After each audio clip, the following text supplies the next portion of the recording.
Hello বন্ধুরা, তোমরা সবাই কেমন আছো? আবারও চলে আসলাম আরেকটা দারুণ স্বাদের রেসিপি নিয়ে। দেখো বন্ধুরা, এখানে আমি নিয়ে নিলাম 200 গ্রাম প্লেন বার্মিকেল সেমাই, যেটা খেতে দারুণ দারুণ স্বাদের হয়। আর নিয়ে নিলাম পরিমাণ মতো চিনি। এখানে চিনির পরিমাণটা তোমরা যে যার মতো নিতে পারো। আর নিয়ে নিলাম 4-5টা এলাচ, 2 ধরনের বাদাম, আর 5টা গোটা এলাচ আর 2 টুকরো দারচিনি। এখানে আমি আগে থেকে 1 লিটার দুধ জাল করে একদম ঘন করে রেখেছিলাম। এর মধ্যে দিয়ে দিলাম চিনিটা। বন্ধুরা, এই সেমাইয়ের মধ্যে আমি অন্য একটা উপকরণ দিয়ে সেমাইটা তৈরি করব। জানি না তোমরা এরকম করে বানিয়েছো কি। এরপর দিয়ে দিলাম এলাচ আর বাদাম। এখানে আমি ছোটো সাইজের একটা বাটিতে 1 বাটি নারকেল কুড়া নিলাম, দুধের উপর দিয়ে দিলাম। আর দিয়ে দিলাম স্বাদ মতন লবণ। এইবার ভালো করে 5 মিনিটের মতো জাল করে নেব, যাতে করে দুধে দেওয়া উপকরণগুলো সুন্দর করে সেদ্ধ হয়ে যায়।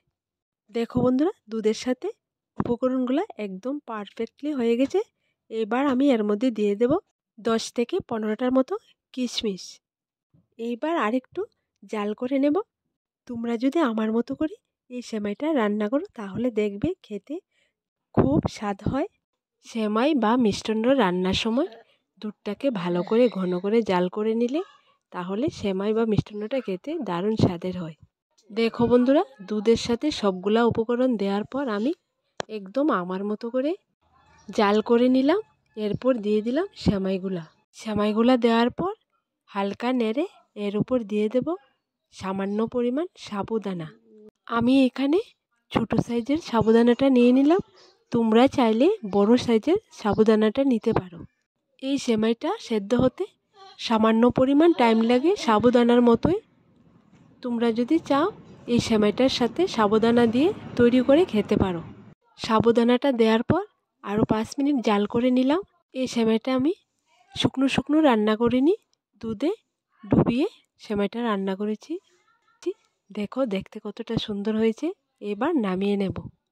তো বন্ধুরা, তোমরা যদি চাও কম খরচে কম উপকরণ দিয়ে এই সুন্দর রেসিপিটা সেমাইয়ের সাথে সাবুদানা দিয়ে তোমরা বাড়িতে ট্রাই করতে পারো। খেতে দারুণ দারুণ স্বাদ। এই সেমাইটাকে যদি দুধ দিয়ে ডুবো করে না রান্না করে খাও, তাহলে কিন্তু স্বাদ পাবে না। এটাকে দুধ দিয়ে ডুবো করে রান্না করে খেতে হয়।